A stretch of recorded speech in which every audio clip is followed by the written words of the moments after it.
Okay, well, welcome everyone. Today's presentation is part of the Culture Builds Communities webinar series. This community-based project is designed to help Native communities plan and develop cultural facilities.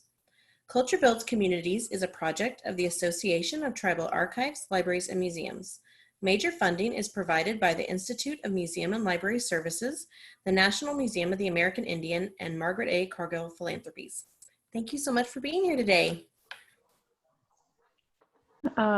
My name is Tessa Shultz, and I'm an assistant project manager at National Museum of the American Indian. And this afternoon, I'm joined by my two colleagues, Emma Noffsinger and Beth Holford. And we're going to talk to you today about how to access collections information. But first, I'd like to let Emma and Beth introduce themselves too. So I'm Emma. I work in the collections management department. I'm also on the community loans program with Tessa and Beth, and I've been at NMAI for just over a year. Beth? And I'm Beth Holford. I'm an objects conservator, and I'm dedicated to the community loans program. And I've been at the NMAI since about 2012 and dedicated to the community loans program for the past 3 years. Time flies. Sorry, I have a bug on my glasses here. Today we want to talk about how to access collections from NMAI as part of your process in identifying objects for a loan request. That's not the only reason why people might want to access collections and information from NMAI. And there will be a presentation from our colleagues in the registration department later on September 2nd that will talk more specifically about the loan process. So we're not going to dwell too much on that part today. We want to familiarize you or refamiliarize you with NMAI kind of overall. I know there are folks here who've already been to NMAI and the CRC. So some of this is probably going to be a review for you guys. And then specifically, we want to give you some practical tools and information for accessing collections and kind of clarify how NMAI can assist you in your process based on what your goals are. If you're pursuing a loan, if you'd like to conduct research. So we're going to kind of walk through the different ways that we can provide access for you. And as with past webinars, this slide deck will be shared, and we also have a handout that kind of summarizes some of the key information into one place for you. So please feel free to jump in with questions. We would love for this to be a discussion and a presentation. And Beth is kindly going to moderate the chat for us. So if you want to type a question into the chat, if that's easier for you, we will see that come through too. All right, so let's hop right in. Might take a second here for me to be able to advance the slide.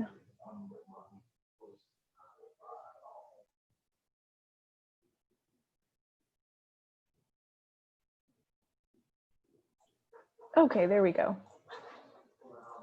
So our presentation today is in 3 parts, and we're going to start, Emma's going to just give an overview of NMAI.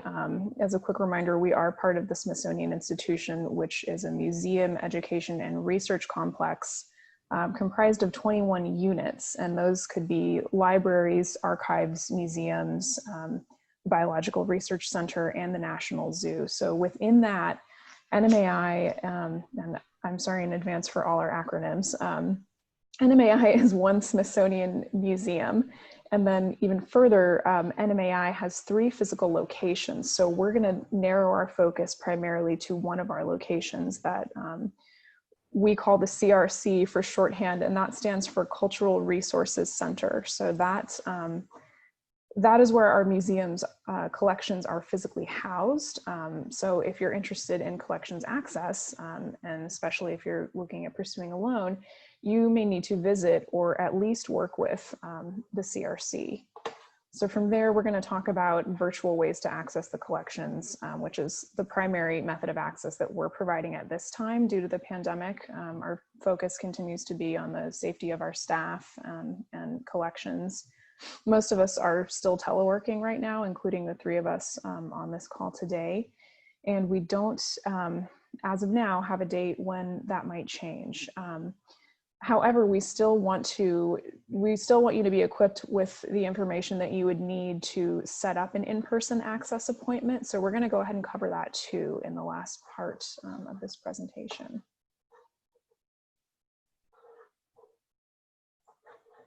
So the big question probably on a lot of people's minds is when, in the context of all the different planning and phases that have been presented previously in these other great in-depth webinars about buildings and setting up a nonprofit. So we just want to orient you amongst all that other information and contextualize that what we're going to talk about is something, assuming that you already have a building and working collection spaces to handle, perhaps house and exhibit collections, that you're ready to start reviewing NMAI's object collections for the purposes of exhibiting them in your own facility. And this is a very, very general graphic. You could ask 10 different exhibit designers, architects, interpretive planners, and they would probably have a different way to generalize what is a very complicated process, and it really depends on your space, your goals, your budget. There are so many parameters that drive your exhibition development process, and that could really be its own presentation, and I believe it will be its own presentation later down the road. So all that's to say that you want to start looking at making object selections early on in the concept and design development phases of your exhibit plan. No one's ever going to be upset about you having an object list sooner rather than later, because once you start getting further down the road with some of those more concrete decisions, the objects that you've selected are really going to drive a lot of those downstream decisions. So if spending the time earlier to work with your constituents and your staff to develop those object request lists will really benefit you down the road.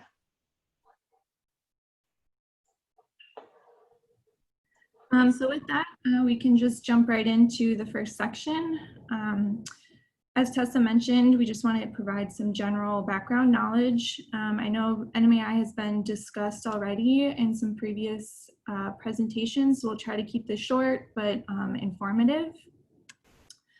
Again, NMAI consists of 3 buildings. The NMAI in the mall is probably the one people think about the most. That building was completed in 2004, and it functions as an exhibit and programming space. So we have educators there, visitor services there, our director is there, and we do have one collections manager there that helps facilitate the preservation of items on exhibit. The second building is the George Gustav High Center. We internally often refer to it as NMAI New York. And that building is located in New York City in the Alexander Hamilton U.S. Customs House. And like the NMAI in the mall, it is an exhibit and programming space with educators, visitor services, exhibit staff, and one collections manager there.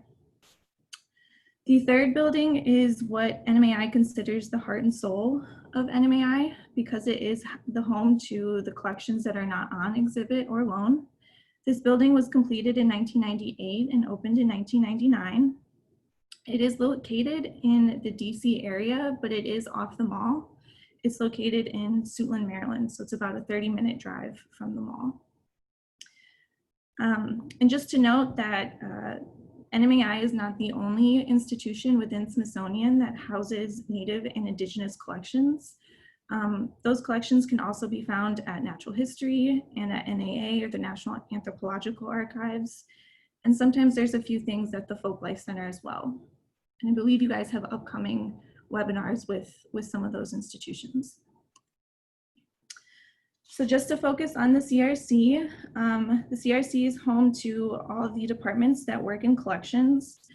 Collections management and archives focuses on collections access and the macro level preservation care of collections. Conservation specializes in collaboratively treating and preserving items in the collection, as well as preparing items for travel, exhibit, and loan. Your registrars here are going to be the experts in our records, loans, and exhibit processes. NMAI has their own repatriation policy that predates NAGPRA, and we have a dedicated staff and department who work really hard to return those items to communities. And then finally, we have a curatorial department that is committed to researching collections for exhibits, publications, and records enhancements with the goal to enhance our accessibility. And that's all to say that all of these departments are here to be a resource to communities as they pursue, as you pursue projects. Whatever those projects may be, we are all here to be your resource. So a little bit more about the collection itself. We are a hemispheric museum. However, 68% of our collection is from the United States. NMAI Home is home to items and archival materials. As I mentioned, we have a collections management department and an archives department. So even though we have one collection, they are two departments manage those collections. We work very closely together, but it's just something to note in case you do want to access both, you will have 2 points of contact. The collection encompasses belongings made, created, and used by or commissioned by Native people. Currently, we are stewards of over 822,949 objects, and those are documented in 266,000 catalog records. If you include archives, it's over 1 million items and more catalog records. The collection spans over 12,000 years and represents over 1,200 indigenous cultures from throughout the Americas. 55% of the collection is archaeological, 43% is ethnographic or historic, and then the remaining 2% is modern and contemporary art. NMAI is a collecting institution, and our acquisition practices are to expand our modern and contemporary art. So if you're reviewing the reports we sent out, or if you ever do visit us in DC and walk down an aisle, you will find a contemporary piece of art next to something that might be 200 years old. And for us, this symbolizes the idea of connecting the descendants with ancestors. So a little history about the collection. Most of NMAI's current holdings have their foundations in the former Museum of American Indian High Foundation of New York City. And this is a picture of George Gustav High, the founder of the museum. He was an affluent New Yorker. He acquired his wealth in banking and real estate. He established MAI in 1916. The first item that he acquired was a Navajo hide shirt, which he purchased in Arizona in 1897. And he was a really avid collector. And within 20 years, he had amassed over 200,000 ethnographic and archaeological objects. He himself collected, but he also did hire others to collect for him.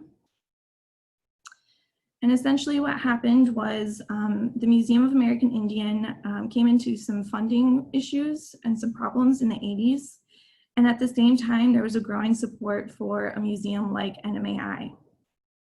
Under the leadership of Senator Inouye and Senator Ben Nighthorse Campbell and Richard West, who would become the founding director, the NMAI Act was passed in 1989. When it was passed, the Smithsonian acquired the MAI collection and transferred over 750,000 items to the collection.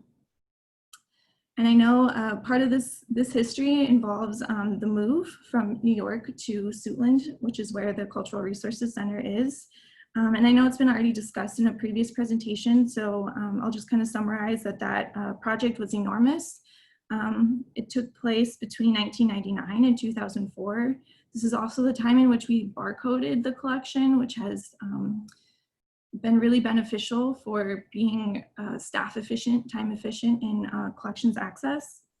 And we have a manual that describes this whole process that will be made available online in the future. And if you are interested, we're happy to share it now as well. So before we go on to the next part, are there any questions yet about just the history of NMAI?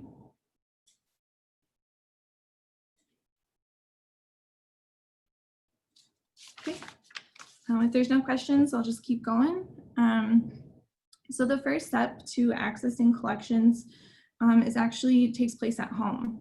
So like Tessa mentioned, we currently can only provide a virtual or digital access at this point, but we would recommend this step even if you were able to physically come to DC.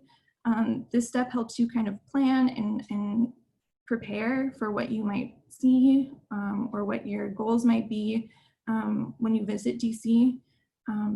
DC tends to be an expensive place to travel to, so we provide as much information as we can about the collections prior to assist you in planning that trip. So the first place to look is actually collections online. And at this point, I thought it would be useful to actually walk through that together. So I want to click on this link and my browser should open. So this is the Collections Research Center, and it will search all collections in the Smithsonian, but you can limit your search to NMAI if you choose. And I thought we would just walk through an example so that I can point out a few features. So right here is the search bar that you would enter anything into. For this, I'll just enter in macaw and hit search. And while that's loading, the benefit of doing this online is there's some really cool features that you can use to sort of manage and create lists. Not all of NMAI's collection is online. Most of the ethnographic and historic collection is online. The modern and contemporary art is also online. And there are plans to put the archaeology collection online. The reason why it's not all there right now is that each collection or each item, each record is being vetted. And NMAI wants to make sure we're not putting anything online that shouldn't be. So we're going record by record to kind of vet and make sure that nothing ends up there that shouldn't.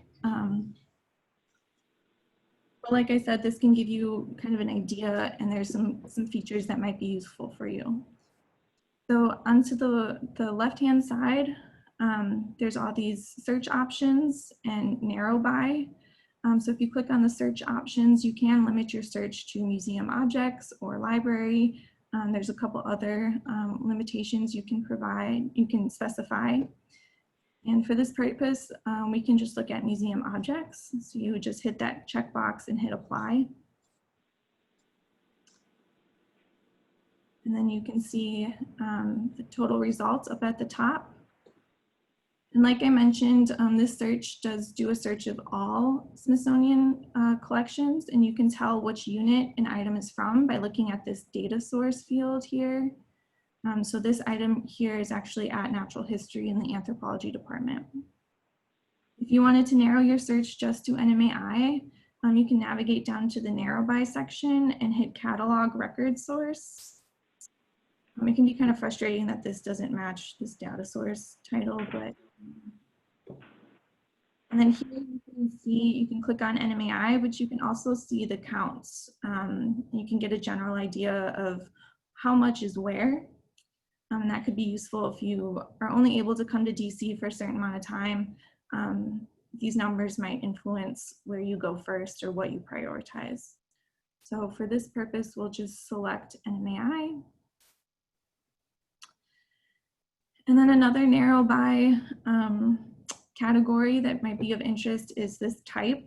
If you were doing a broad search like I just did and just searched by your community and you kind of wanted to get sort of an overview of what type of items are in the ethnographic or contemporary art collection at NMAI, you could hit the type and you kind of get this list. You can hit see all and it generates this list with numbers. You can kind of see what makes some general summary of what makes up the collection at NMAI. So for this purpose, we can just look at baskets with cover. So I'll select that. And again, you can get the your results summary up at the top. We work with Macaw for community loans, and I really like the duck basket, so we'll look at that one for this example. From here, you kind of get a summary of the item, but if you wanted to see the full record, you can either hit this expand arrow here or the expand button on the side. So if you were to select that, you get more information. If while you're searching, you find something that is incorrect or that shouldn't be online, I invite you to contact us. You can just hit that contact info button and you get this little blurb, and then there's a link at the bottom and you just follow that link. And from here is our full statement about culturally sensitive items, and there's the email address right there, NMAI collections at si.edu. This is a real person does man this inbox. So you will hear a response from a real person, and we'll try to work through whatever correction needs to be made. You can also see view the record with the image larger by clicking on view full record or clicking on the image itself. So if we do that, it loads. And this is nice because you can kind of toggle between any, if there's multiple images, and that's really nice. So my favorite feature about all of this is this add to my list button. So say you were reviewing items and you were trying to narrow your interest, and as you're looking, you're marking things that you're specifically interested in, and you want to make a list of that. You can click this add to my list, and then you can create a new list, or you can use an existing one, and we can kind of walk through an example of that. So I'll just do a home example, add to list. And then it'll ask you if you want to return to results or email this list, and that's a nice feature as well. But for our purposes, I'll continue to make a little bit bigger of a list, and then we can look at it. So I go,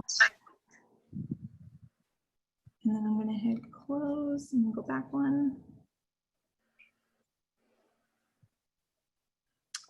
And the add to my list is also on this page as well, next to that expand button. So if you just visually by looking at things wanted to add things to your list, you can go ahead and do that. And then you can add to an existing list, or you can create a new one. I'll just do that. Let's add this one. Oops, I already did that.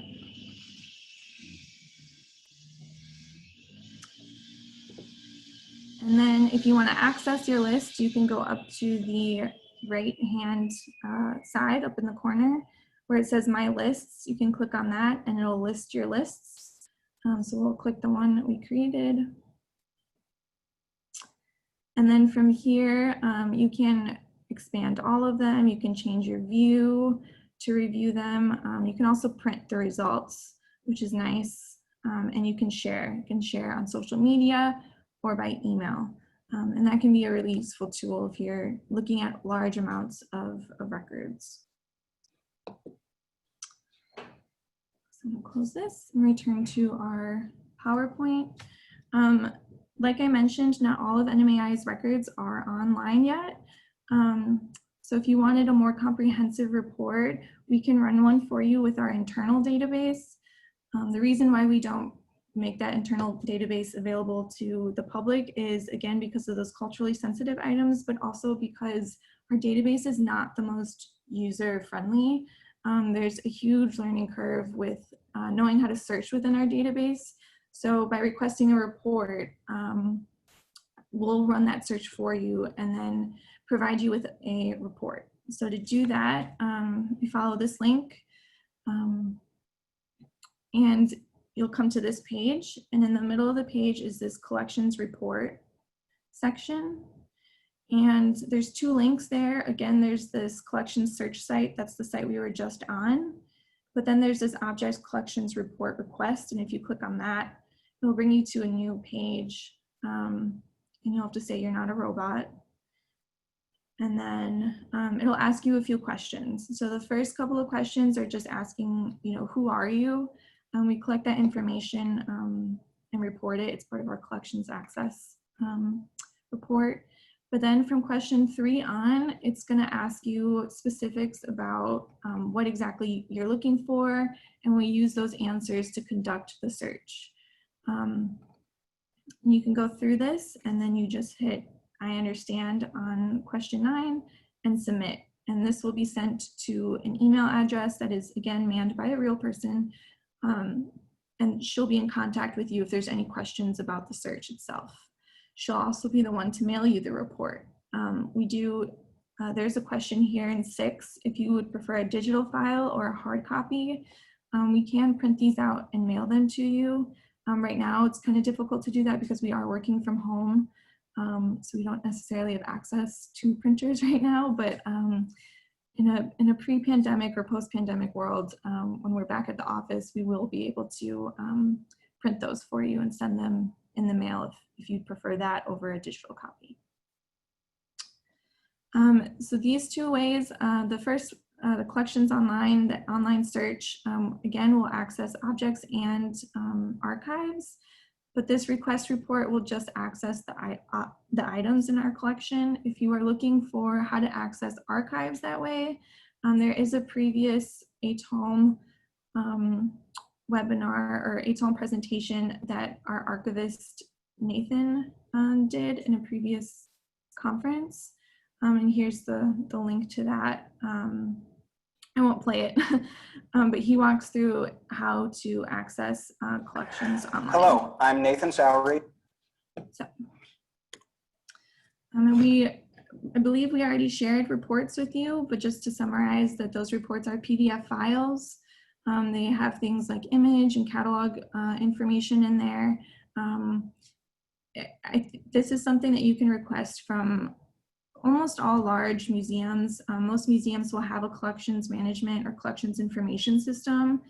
It's part of documenting, so they should all be able to kind of generate a report similar to this. It might look slightly different, but it should be something that you can expect museums to provide to you.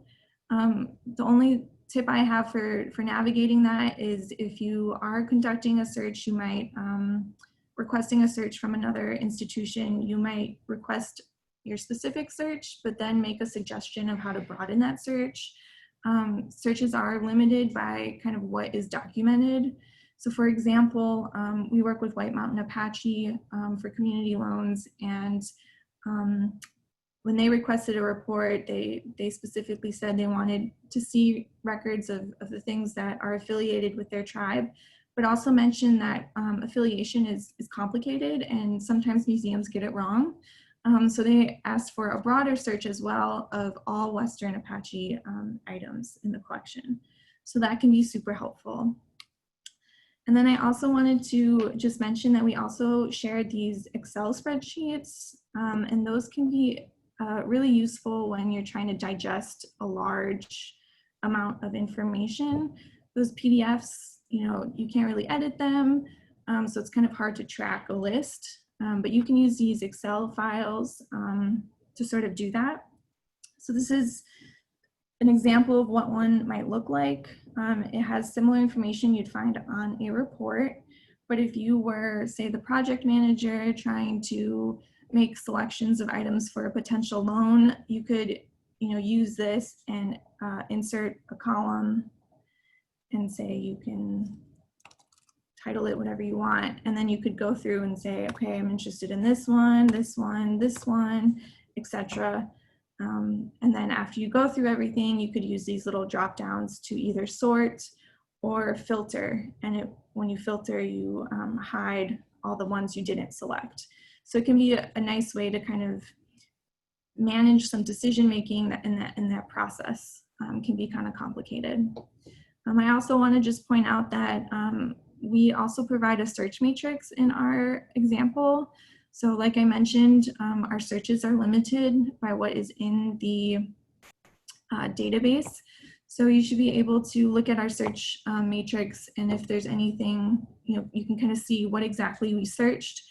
And if you see something that we could expand upon and you're interested in us doing that, we're happy to do that for you. But again, this is something that all museums should be able to provide to you in some form. I know some coworkers prefer to just type it out as a narrative in the email before they send the report.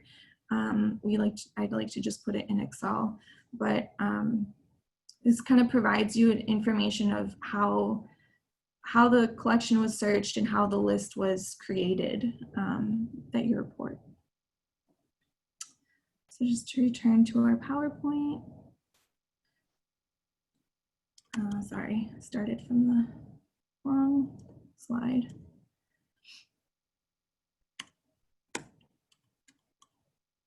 Oops.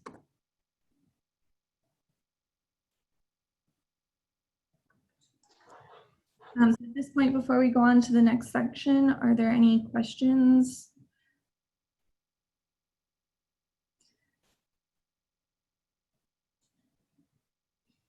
Okay, then I will hand it over to Tessa. Okay, thanks, Emma. So now that we've talked about the how of obtaining collections reports, we're going to transition into the last part of the presentation and talk kind of about why that prep is important and how to prepare for an in-person access appointment. So let's say you've done some online research, you've requested some reports, and you've kind of honed down what you would like to see. That information helps us prepare. Those lists and reports are a communication tool that helps us get the space and the time set aside for your group to do what you need to do at CRC.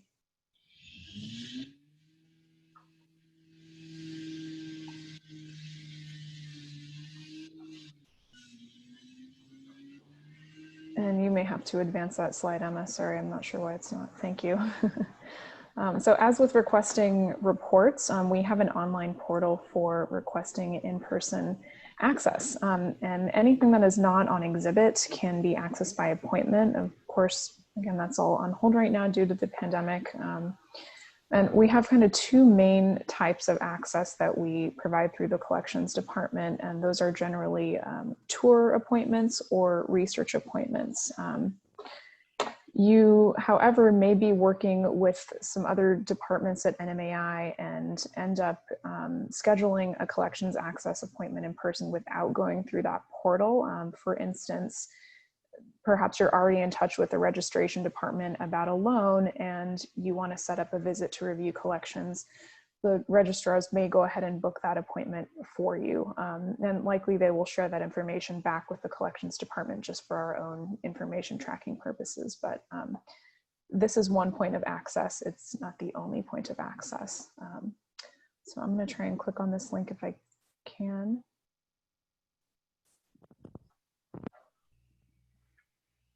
Would you like me to? Yeah, sorry, I'm going to have to ask you to drive.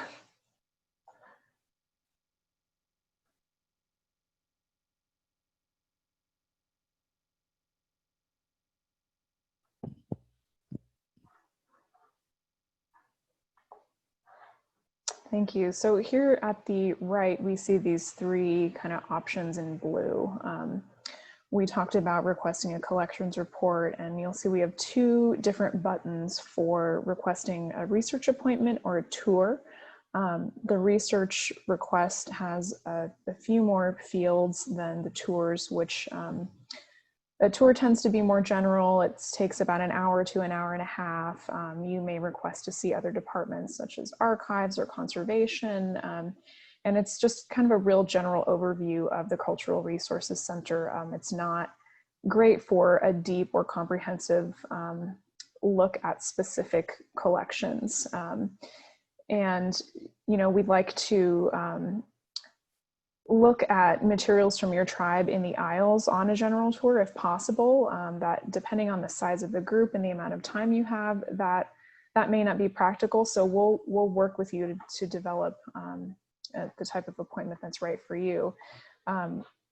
Something like a loan object list review session, however you may be facilitating that, is probably more akin to a research appointment.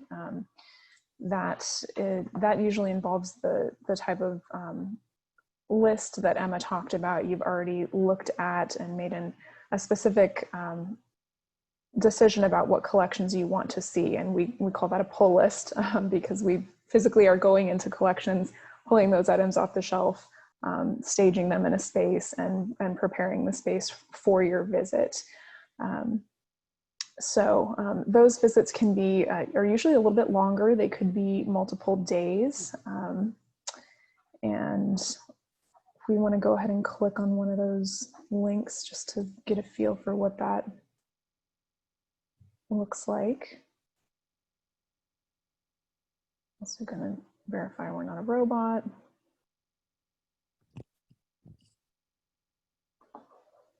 Okay, so these forms are not meant as a test. There's no like right or wrong answer. As much information as you can share with us about the purposes of your visit will help us to really tailor it to your needs. Is it a large group? Are there elderly folks who might need to use walkways in a wheelchair? Do you want a private space?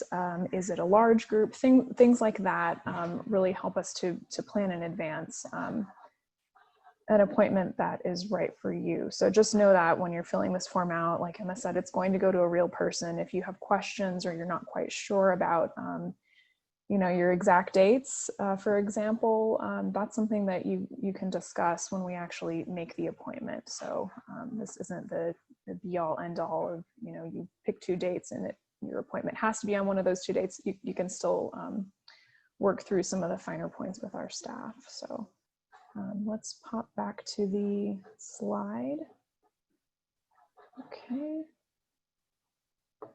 And just to kind of reiterate and make it really clear for those of you that have not visited the Cultural Resources Center, here on the left you can see the greater DC metro area and our 2 locations in the region, the one on the National Mall, and then the Cultural Resources Center about 30 minutes to an hour away, depending on if you take a taxi or take public transit. So we show you this just to be mindful that depending on what your plans are in DC, you may want to plan on it taking possibly a half a day to get from your hotel and then to the CRC and then back to your hotel. Things like catching a cab in Suitland can be difficult because it's a sort of a busy area that doesn't have a lot of cab traffic just stopping by on the street. So the logistics of moving between our spaces can take more time than you might think. So you want to plan generously. Okay, and then moving on to the next slide. So just a little bit more on that logistical piece. Certainly our staff's going to work with you to set up the type of appointment that you're looking for. One of the parameters that you'll want to consider is that our working hours are about 9:30 to 4:30. So you may want to plan your group's lunch in the middle of the day, and in an 8-hour day, you probably won't have 8 hours of actual focused working time. If you plan on about 4 hours in a day, that sounds like not very much, but when you take into account, if it's your first time, you may want to do a general tour before you start getting situated in the workspaces. People are going to need water breaks and restroom breaks, and it's a large building. So moving around the building as a group kind of can, yeah, you're right, Selena. The time really flies, and you'd be surprised. And we certainly want people to have a realistic expectation when they come of what they can accomplish, rather than to expect that they're going to be able to get through more and then be disappointed because there just wasn't enough time. So any questions kind of just about those visit logistics or? Hey, Tessa, I think Helen had a question. She had her hand raised. Hey, Helen. Hi, thank you. So my question is primarily about the search terms. When I've tried to search on search terms for our region, everything's been spelled so many different ways that it can be hard to get a good comprehensive list. Mm-hmm. So do you have, for each tribe, do you have like a set term that you consider the appropriate term? Or do you have a way of interlinking terms? So like I'm thinking like macaw could have been spelled M-A-K-A-H or M-A-K-A or, you know, Yeah. Yeah, that's a great question. And that's one of those areas where the more information you can provide, like if you're requesting a report from us, certainly if you know of alternate spellings, that's going to enable us to do a deeper search. Through the online search portal, you're a little more limited to, it's an abbreviated search tool than compared to what the individual museum units use. So I would encourage you to have that conversation with whoever your point of contact is. If you're not getting the results that you are looking for, that's something that we should be communicating with you about and working with you to find different ways to search. But yeah, there could be multiple names there are multiple names for many tribes in our database, just because we do try and capture as much as we can for that very reason. It's not a perfect tool, but that's kind of the strategy that we use to navigate that. Does that answer your question? Thank you. Yeah, I guess my recommendation would be that if you could come up with a term that is like currently used or most commonly used or preferred by a tribe, that be linked to all the other terms. It's just been very difficult because we have maybe, I don't know, 10, 15 different spellings of our terms. It's hard to know which one it was because everybody did it differently. Yeah, well, we would love to talk with you more about that specifically. And for what it's worth, I guess I'll just also share that typically there's what the database thinks of as a privileged term, and we make every effort for that to be the name that the tribe uses to self-identify. We do have a lot of old records, however, that have all kinds of different spellings, and so that we are able to search that information too, we kind of include everything in a big net. So at that top level, we do make an effort to roll out those tribe names, but I mean, you've hit on something that is definitely part of what makes searching tricky. Yeah. So that's part of that kind of planning phase, before you arrive. That would be a conversation that you could have. Why am I not seeing, I would expect to see a bunch of basketry, but why am I not seeing that? Or whatever it is, we want to work with you through that. Another kind of logistical thing you might want to take into consideration when you're coming here is your travel schedule. If you're not from the DC region and you have a late night flight, you may not want to start at 9 a.m. the next day. You may prefer to start after lunch at 1 p.m. So there's flexibility to kind of plan around the comfort of your group in that way. So if we were to walk up the stairs behind this group here, we would approach this shell midden that you see on the left. And that is an acknowledgement of one of the key features of Piscataway's traditional village sites, who are the original inhabitants of the area where CRC is situated. You'll see that there's a green space around the front, and it is maintained in terms of some landscaping, but our emphasis is to only use native plants and keep the area as close to its natural state as possible. So from there, you would enter an east-facing door into the rotunda, which is most likely where NMAI staff is going to meet you, and that's the image on the right. When the CRC was built, it was done so in consultation with a consortium of tribal representatives from various nations to gather input on how the space could be not just a place to house collections, but a place that would be welcoming and comfortable for people to come and visit and engage with the collection. So some of the feedback that came out of those sessions were an emphasis on natural materials, natural light, incorporating, the landscape into the space as much as possible through those big windows, and incorporating different creation histories that people have coming from above or coming from below. You'll see the skylight in the middle of the wooden floor there. There's a butterfly wing motif in the wooden lattice up above. So the design of the space reflects those principles that we're advised on.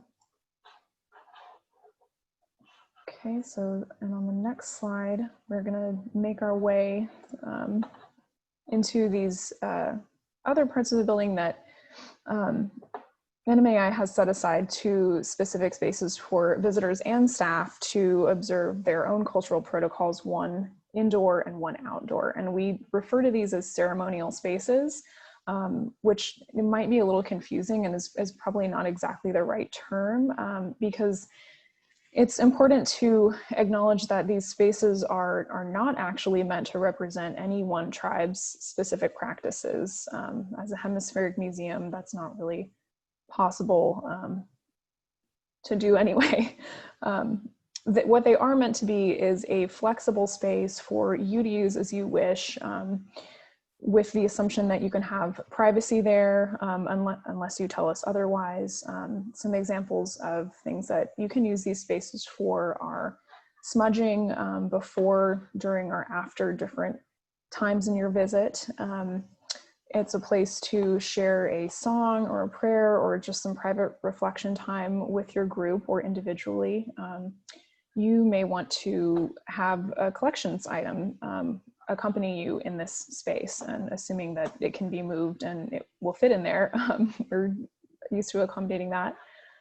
An interesting feature of this building is that we have a separate HVAC system for this indoor ceremonial space, and that's what allows us to have smoke inside the same building that also houses collections items. So we are physically turning that system off and on anytime we use this space. And there are some materials provided for smudging, sweetgrass, sage, OSHA, tobacco, things like that we do have on hand, but you're welcome to bring your own materials.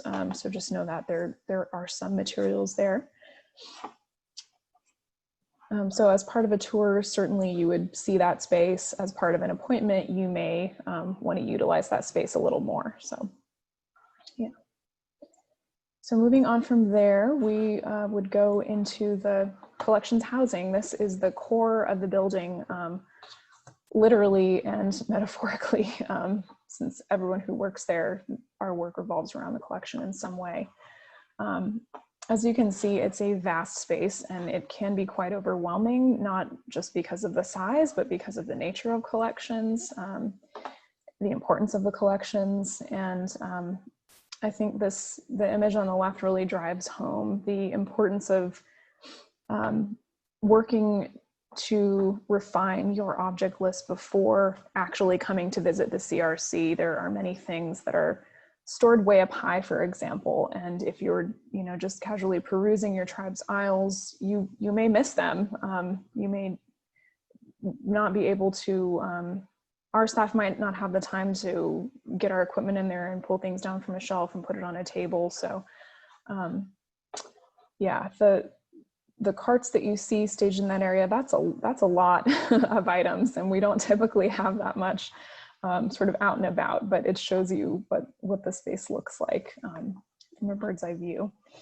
And then on the right, you can see this is an image that shows a window to the outside that is inside our collection storage space, and those are some light tight drawers there.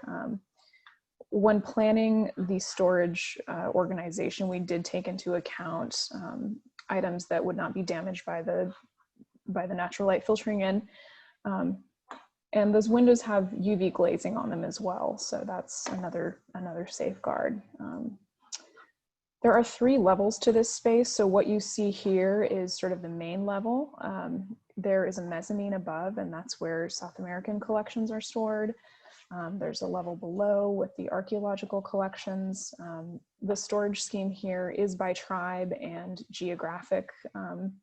geographically oriented within the space. And what that means is that you'll have communities that are from the north are actually physically in the northerly part of this building, and then going south as you move south. So that kind of snakes around to the mezzanine because we ran out of space once we got to the furthest south end of that building. So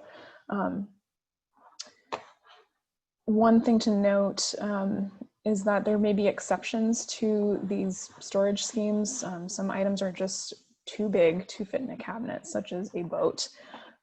So you'll see some oversized collection storage areas that are kind of in their own area because they can't, fit into the shelf with the rest of their community. So there could be a whole nother talk about collection space planning. And so this is just what has worked for us. Like I said, each institution has its own unique needs. And so what we're sharing with you today about visiting in person at NMAI is, but one way to do that. Does anyone have any questions before I move on? Oh, Selena shared a really good tip about strategizing your visit to take advantage of other repositories such as the NMNH and NAA. Yeah, that's a great tip. Okay, so moving on, we're going to see a view of what it might look like if you request a research appointment inside collections. So here we see a group of pots that are staged on a table. This was in preparation for a visit by a tribal museum who was working on refining their selections for a loan request, and they had a large group and a large group of pottery to look at. So for them, it made sense to have everything on this central table inside collections so the group could move freely in the space and have breakout discussions. And that's something that we were able to set up in advance for them. Then here on the right, you'll see a view of people working in the aisles. And that's kind of what we were talking about before of, on the fly in a quick tour, you can hopefully get to see some collections in the aisles. But as you can see, the space is kind of limited. It's not great for like an in-depth, long-term close-up look at individual collections, excuse me. You'll also notice that folks are handling collections with their bare hands, which is something that we welcome you to do when reviewing materials from your own community. Gloves are available, they're not required. And the caveat with that is that we ask you to wash your hands both before and after to keep yourself safe and to keep the collection safe. There is a historical usage of heavy metals to treat pesticides on our collection. Historically, heavy metals were used as a pest deterrent, and we know that parts of our collection were treated with heavy metals. We don't always have perfect documentation on what exactly was treated with those heavy metals prior to MAI's collection of these items. And we have not done comprehensive testing of the entire collections A to Z to detect those pesticides. And there could be various reasons for that. For example, some communities have requested that we not conduct that type of scientific analysis on those collections associated with their tribe. And so we respect that. We can do testing upon request. It's not an immediate thing, but let's say you're looking at items for loan and you want to know as part of that, are there heavy metals present on these materials? We're going to bring them into our facility. That would be something that we could plan to do in our conservation lab on site at CRC. So in addition to these spaces that we have available inside collections, we have some smaller, what we call workrooms available that are a little more private. They're a space that you can request, and they're great for things like a group that wants just some real focused time to make some decisions. Maybe you want some quieter space, and that is pretty flexible. You see there's a table in the middle that we can set up, so it's quite modular. There are a bunch of folding tables. We would take your list, pull those items off the shelves and collections, bring them in on rolling carts into this room and stage them laid out. If you want to see all one type of item on this side and all one type of item on another, we're happy to work with you on that and set up this room so that you can make the decisions that you need to make. So as you can see, your object list really kind of drives the mechanics of how an in-person visit might go. And the more we're able to know in advance about your needs, the better we can anticipate that and set aside the time and space and staff resources to make that happen. Does anyone have any questions about, maybe working in these spaces before we open it up more generally?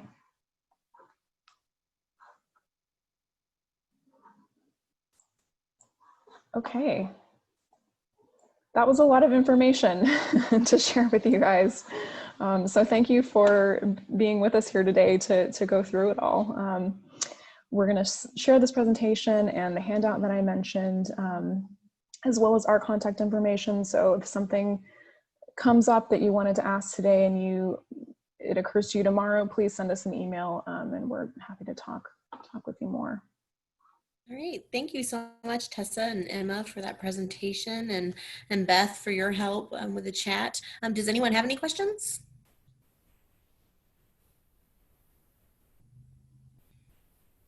No? Okay, well, I will make sure to send out the link that has the PowerPoint presentation as well as the additional materials that Tessa and Emma have provided to the whole group so that you can reference them later. And if there's no other questions, I guess we will just see each other 2 weeks from now. We do not have a presentation next week on the 19th, but we do have one on the 26th. Just wanted to mention what those handouts were. There's this little decision tree we made that might help you kind of navigate all the different processes we have going on. And then there is also this other page that could be helpful in case you want to know where to go if you're looking for something specific. Perfect. Yes, thank you so much for that. And like I said, that will be on the web page with the additional resources. So, okay, well. This is Jessica, Melissa. I just wanted to say I tried to copy the chat just to make a Word document so we didn't lose that. So I couldn't. For some reason, it didn't really copy well.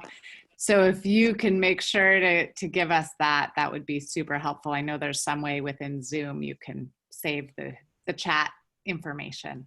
Definitely, yes. Great suggestion.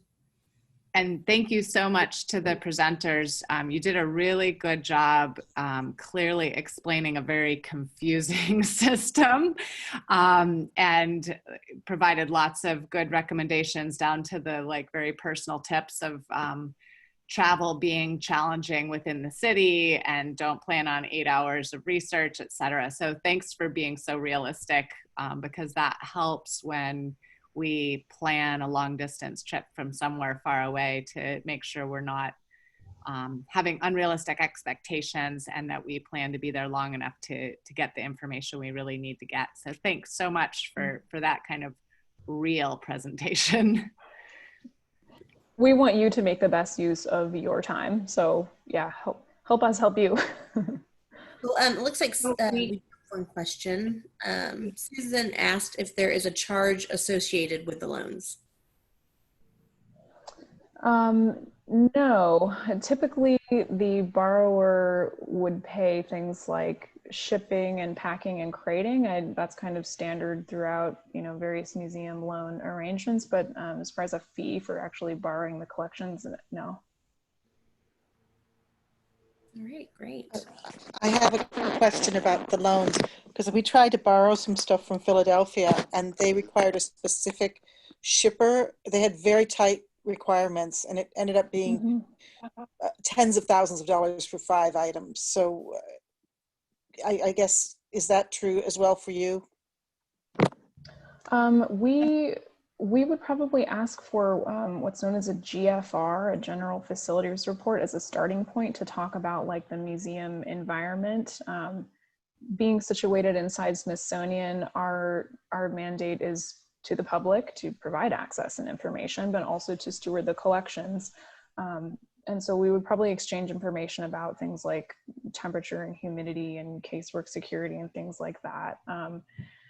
I think it seems to be kind of situational because, for example, we recently did a loan of ceramics to the Southwest, and climate-wise, that material and that location was a relatively low-risk situation where we weren't really as concerned about that.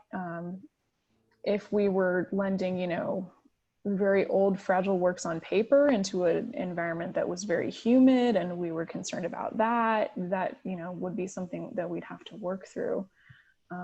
But you know, as a public institution, our collections are for the public, and we're meant to provide access to the public. So we have another question. Are there grant programs that help fund the costs associated with the loans? Probably. I cannot rattle off specific ones right now.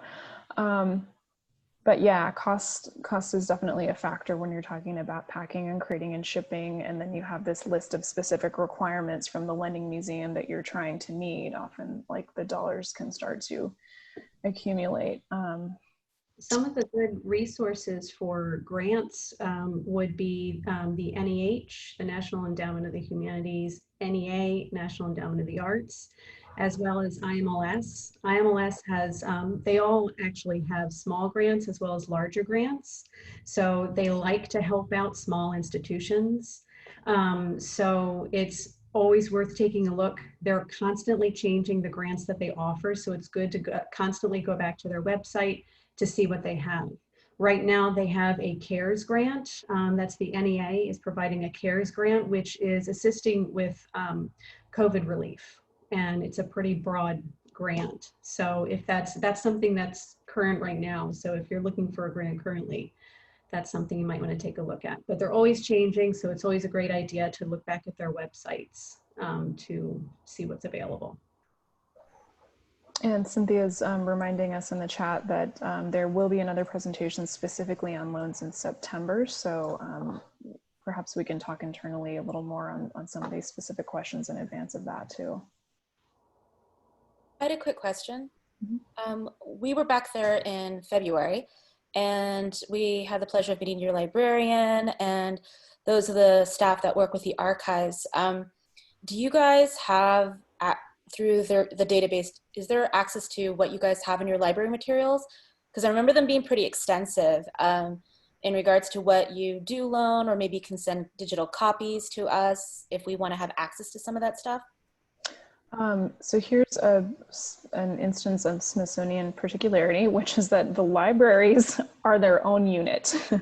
So the NMAI library is actually part of Smithsonian libraries. So if it's library collections, like you probably met Elaine, like what she's in charge of, those are Smithsonian Libraries materials, which are confusingly somewhat present at the CRC as well. If you're talking about an archival collection that is under NMAI's care, such as like an old book that's a physical piece of archival collections, or a box of documents in our archives, those would be part of our collections search database and under our specific care at NMAI. Smithsonian Libraries does have a pretty good search site as well. So if you're familiar with you know, searching online library materials, it's very comprehensive. And the archive staff are always happy to help if you would like any kind of digitized records, images, anything. They're happy to put those together for you. Thank you. Yeah.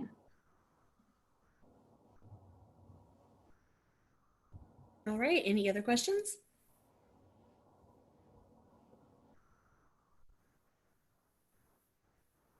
Okay, well, thank you again, Emma and Tessa and Beth, for all of your hard work. It was a fantastic presentation, and I look forward to seeing all the rest of you in 2 weeks. I hope you have a great rest of the week.